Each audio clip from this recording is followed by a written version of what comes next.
दिल और दिमाग की कहानी। एक शहर के पास एक जंगल था जहां दो भिखारी रहा करते थे। क्योंकि उनके पास रहने के लिए कोई घर नहीं था, इसलिए जंगल को ही उन्होंने अपना घर बना लिया था। किसी इंसानों के घर के पास रहने पर वो उन्हें वहां से हटा देते, इसलिए उन्होंने जानवरों के घर यानी कि जंगल में ही रहना मुनासिब समझा। स्वाभाविक रूप से वे दुश्मन की तरह एक दूसरे को देखते थे, क्योंकि वे एक ही पेशे में थे और दोनों में एक दूसरे से ज्यादा भीख के पैसे जुटाने की प्रतिस्पर्धा थी।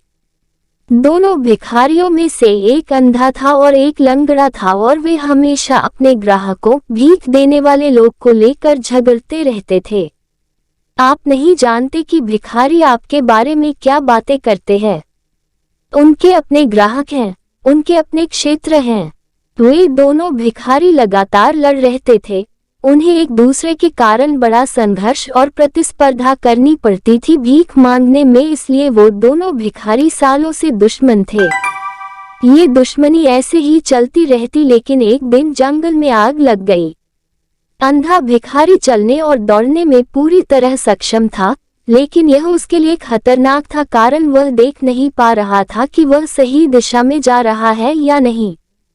लंगड़ा आदमी सब देख तो सकता था, लेकिन अपने आप नहीं चल सकता था। वो आग को तेजी से अपनी तरफ बढ़ते हुए देख रहा था, लेकिन बेबस था, वहां से हिल नहीं पा रहा था। आग इतनी तेजी से फैल रही थी और हवाएं इतनी तेज थीं, लेकिन वह देख सकता था कि अभी भी बाहर निकलने की संभावना थी। कुछ स्थान ऐसे थे जहां आग अभी तक नहीं पहुंची थी, लेकिन जल्द ही आग वहां पहुंच सकती थी। जल्द ही वे हर तरफ से आग से घिर जाएंगे। वे दोनों अपना सारा विरोध, प्रतिस्पर्धा भूल गए। ये लड़ने का समय नहीं था, यह एक होने का समय था। और उस अंधे ने लंगड़े को अपने कंधे पर उठा लिया और वे एक शरीर की तरह काम करने लगे। अब उनकी आंखें थीं और उनके दोनों पैर थे। लंगड़ा आदमी देख सकता था और निर्देशित कर सकता था कि उन्हें कहाँ भागना है, तेज या धीमे, और किन दिशाओं से बचना है। और अंधा लंगड़े को कंधों पर उठाकर दौड़ने की सामर्थ्य था। वे बिना घायल हुए जंगल से बाहर आ गए। ये प्राचीन कहानी आपके दिमाग और आपके दिल के बारे में है। आपका दिल देख सकता है, लेकिन कह नहीं सकता। आपका दिमाग कह सकता है, लेकिन देख नहीं सकता।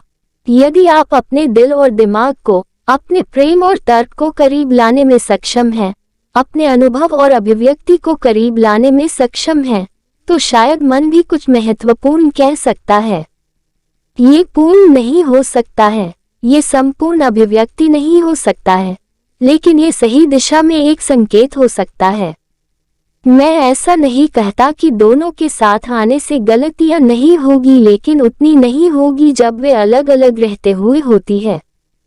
इस वीडियो में आपको कुछ भी अच्छा लगा हो और कुछ सीखने को मिला हो तो प्लीज चैनल को सब्सक्राइब और वीडियो को लाइक, कमेंट, शेयर करना मत भूलना। हम आपके लिए अच्छे कंटेंट लाते रहेंगे।